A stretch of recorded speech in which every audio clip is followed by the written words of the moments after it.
বন্ধুরা, অবশেষে কাতার ভারতের কাছে হার মানতে বাধ্য হলো। কাতারের ইতিহাসে এটা প্রথমবার যে সাজাপ্রাপ্ত দোষীদের সাজা থেকে মুক্তি দেওয়া হলো।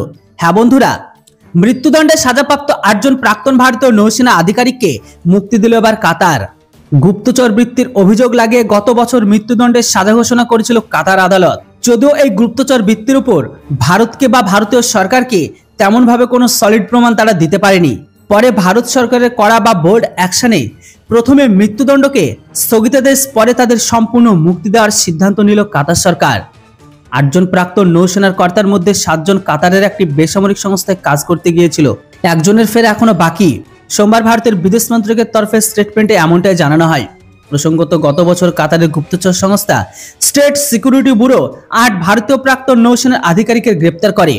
কাতারের তরফে সরকারি গ্রেপ্তারি নিয়ে কিছু না বলা হলেও তাদের বিরুদ্ধে গুপ্তচর বৃত্তির অভিযোগ ছিল। কাতারের উন্নত সাবমেরিনগুলির বিষয়ে তারা ইসরায়েলকে তথ্য পাচার করে বলে অভিযোগ লাগিয়েছিল, কিন্তু তারপরে সেটাকে নিয়ে তারা সলিড কোনো প্রমাণ দিতেই পারেনি।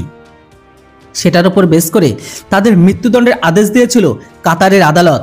আদালতের এই নির্দেশ আসার পরে মৃত্যুদণ্ডের স্থগিতাদেশের জন্য অভিযুক্তদের পরিবারে ভারত সরকারের কাছে আবেদন জানায়। এরপরে কাতার প্রশাসনের সঙ্গে কথা বলে কেন্দ্রীয় সরকার। সেই আবেদনের ভিত্তিতে মৃত্যুদণ্ডের সাজা কমিয়ে কারাদণ্ডের নির্দেশ দেয় আদালত। এরপরে জানা যায় অবশেষে তাদেরকে সম্পূর্ণভাবে মুক্তি দিয়ে দিয়েছে। আমি জানি এদের মুক্তি দেওয়াতে সব থেকে বেশি ঝটকা পেল পাকিস্তান আর পূর্ব পাকিস্তান।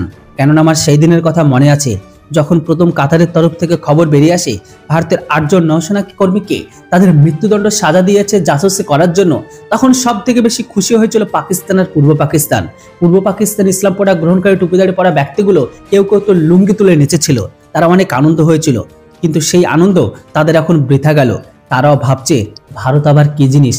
কাতারের ইতিহাসে এটা প্রথমবার হলো যে কোনো সাজাপ্রাপ্তি ঘোষণা করার পরে সেই ব্যক্তিকে সাজা মুকুব করা, আর এটা শুধুমাত্র ভারতের জন্যই সম্ভব। ভারত চাইলে সবকিছু পারে। যেটা হোক বন্ধুরা, এই খবর শুনে আপনারা কতটা খুশি অবশ্যই কমেন্ট বক্সে লিখে জানান। Thanks for watching. Jai Hind, Vande Mataram.